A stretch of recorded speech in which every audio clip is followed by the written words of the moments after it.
Hey guys, in this video we're going to take a look at how you can turn on or turn off classic invert to reverse the colors of the display on the iPhone 13 series.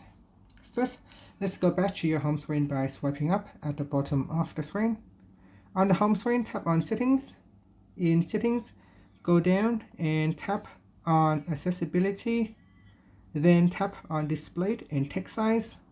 Now go down and tap on Classic Invert, and you can see my screen now automatically reverses the color with a black background turns to white and white turns to black.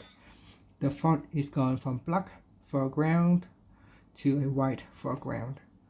And if you want to revert it back to a normal color, you can turn off Smart Invert.